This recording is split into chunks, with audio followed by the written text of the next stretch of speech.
The biggest problem with Critical Role is that Matt Mercer is becoming my favorite character. And by that I mean every NPC he plays is becoming my favorite. Welcome back, everyone. We're here to talk about Critical Role, Campaign 2, The Mighty Nein. Yes, I have been continuing my watch along. It's taken me a minute. There were a lot of episodes that I had to watch, and they're long, and I don't fast forward them. I know some of you suggested that I do that down in the comments, and I appreciate that suggestion. I appreciate people giving me tips on like ways that I can watch and get through it in a timely fashion.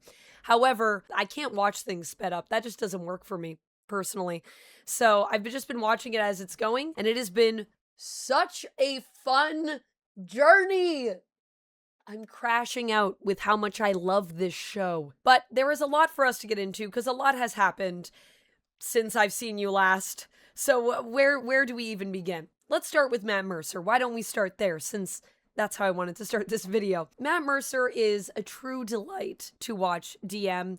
And it's not just his amazing language, the way that he paints a scene and can take you, transport you to a different place in your mind.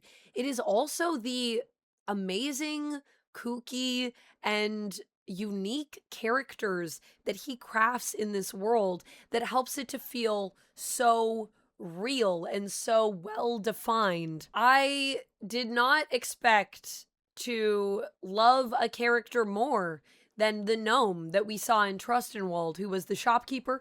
I really loved the voice that he did for the gnome, and I thought, this is amazing. This is my favorite thing ever. How could it get better than this? Spoiler, it gets better than that. It gets so much better. So coming into Zdesh, we have Ulysses, who I absolutely loved, who sadly, I don't think Ulysses was in the show.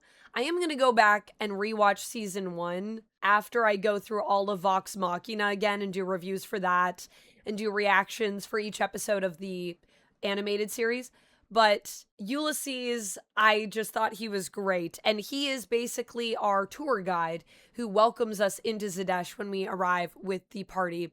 And I thought he was great. He's so fun. Then from there, though, we get to meet Pumat's soul after our weary travelers decide the first thing they want to do in Zdesh is some late night shopping, which I also love how everyone just always wants to shop. Like, there's never a bad time for this group to shop. And what fun we do have in the shops. We've been to all kinds. We've been to a spicy bookshop at this point that I also really enjoyed, the shopkeeper that we met there. But Pumat's soul is the shopkeeper that really has my heart at this point. I thought watching Pumat in the show was amazing. No.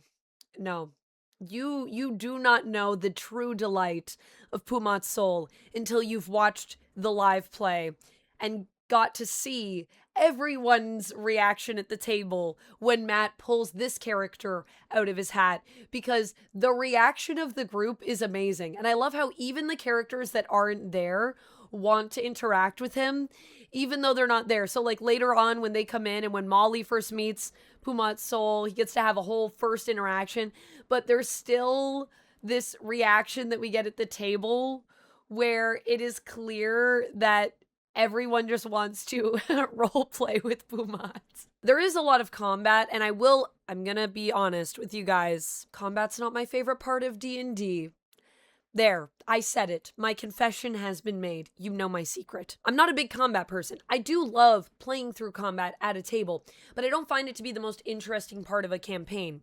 And here's why. Because combat, while it can lead to character development and building and evolution, a lot of the times it's more about, roll dice, does thing, hit thing, and these epic moments of battle, but they don't as directly translate to the relationships between the character or necessarily the world building. And that for me is a lot of what I love most about Dungeons and Dragons and what I love about role-playing games. I love story, I love character, I love world building.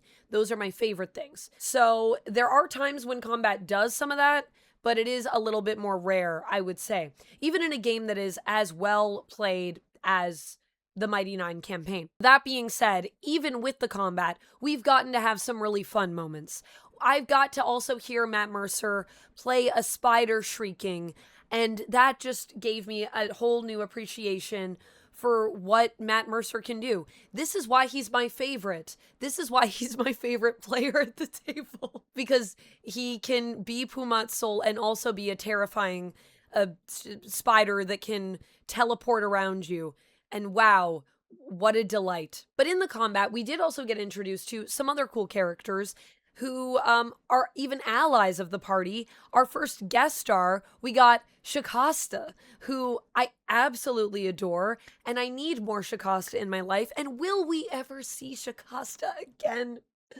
Please tell me yes. I hope so, because that was such a fun character to have at the table. And I just love seeing, honestly, everyone else in the group react to someone new and get excited to interact with this new character. I also miss Yasha a lot, and I hope that Ashley comes back soon, because I need my girl here. Every time she comes in for a bit, I fall in love with her all over again, and then she's gone. She's gone. Into the night. How mysterious. So I love all these mysterious characters that come in and out. I think what I most love about Shikasta's character is just the voice. There's a bit of a swagger with this character. The fact that the design choices are also so striking and bold. The idea of his big white fro, the fact that he's blind. He just seems like there's so much story to him that we've barely scraped the surface of, and I just want to know more about it. And I want to know more about the characters that we have at the table. And what I love about watching the campaign so far is how you get to see the change from table to screen in terms of the show. Now, at this point, I'm almost basically done season 1 of the show. I think episode 14, we're going to be meeting the gentleman, is what I've heard. And the gentleman was obviously introduced to us in season 1 of Mighty Nein, the animated series. So I think after episode 14, I'll mostly have had the main story points that we got in the season 1 of the animated show. However, I am very curious to see where that goes.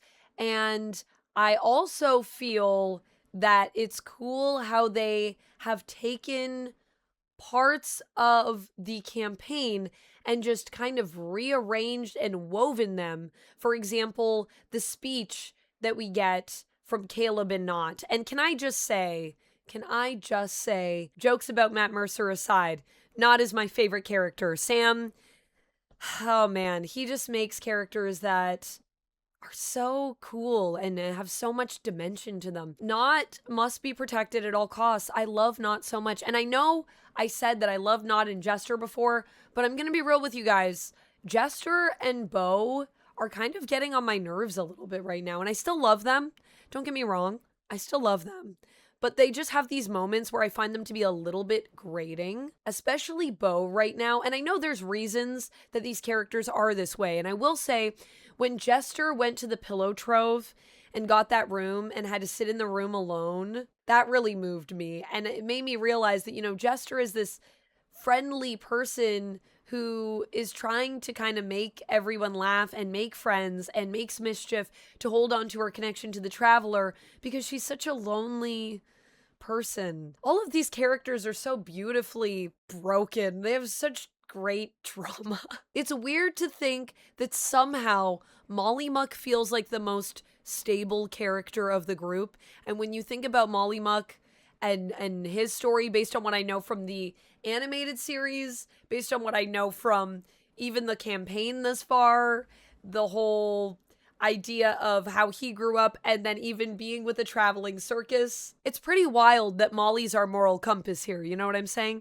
So I'm sure as we go on, I'm going to find bits of each character that I'm going to fall in love with. And I don't think that Nott will be my favorite the entire way through. I'm not so blind as to imagine that every character is going to have their moment, and I'm going to fall in love with them at varying points through this campaign, because it's a long campaign. But at this point, I love Nott, and I think what I love most about Nott is just that you think you know who Nott is, and then you don't. There's just so much depth to the character, and I love Nott and Caleb's relationship. I love that they both are just these ride or die characters for each other, and no matter what, they have each other's back, because they both see the potential in one another and believe in one another. It's such a beautiful and pure bond, to be honest with you, even though they have so much in their past I'm sure we're going to get into that's going to cause rifts. And, you know, we saw our first major rift of the group here in this chunk of the campaign when Caleb goes to take the scroll and later Ford says to Nott, you know, the fact that Caleb was going to do this, like, did you know about this? And it could have jeopardized us. And Nott just says, you know, the fact that you want to throw Caleb under the bus is pretty messed up, to be honest. Caleb is the one person that I basically love the most of all of you. And so you have to know, when it comes to Caleb and I will always defend Caleb because you have it wrong. You might think that I am the child, but I am the parent in this relationship. And honestly, the way that this flows, they clearly have adjusted it for the animated series, because if you did it the way that the campaign does it, it wouldn't work as an animated show. It needs to be trimmed up. It needs to be sort of reordered, and I understand that. But the fact that this speech comes at this moment, it was so much more impactful, I think, in the actual play, even though I still felt it a lot in the animated version. But man, did it hit me. We also got to see Liam's reactions at the table while this conversation is happening, which I found to be quite fun, quite cheeky. And that is the thing where I have been watching it, and while I'm not always looking at the screen, anytime something crazy is happening, I am locked into the screen. And I'm so happy that I'm doing that, because I would miss, I think, a lot of the visuals. And it's not just about the people that are even doing something at the time. It's also about the players at the table that are not doing anything at the time, who are having their own thoughts about what's going on. That is a delight. I also love all of the little secret moments that we get where Matt sends everyone else away and it's just one or two characters at the table with him, and all the whispering.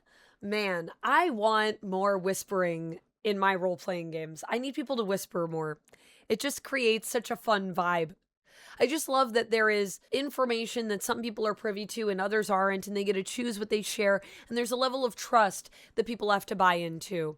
And seeing those bonds form, it makes them more important as we go through, and as there are secrets that are going to be revealed, and there are going to be secrets that people will choose to keep hidden, but they have their reasons. Watching these characters come together and bond, watching them go through their first kind of major fight, I would say, where it seems like Nott is considering, you know, are we with the right group? But also at the same time, everyone's still choosing after that to remain together and trust one another. It's really beautiful, and I really love how it represents the bond of friendship between this entire group. It's not just about the characters or the story. It really is about the players and their relationships and their connection to each other that makes the story so magical. Mainly, that's what I wanted to say about this. I mean, there's so much more that I could say. Nott pretending to be Ford, a little mini Ford, basically Ford's younger brother child with the yuck. I loved that part.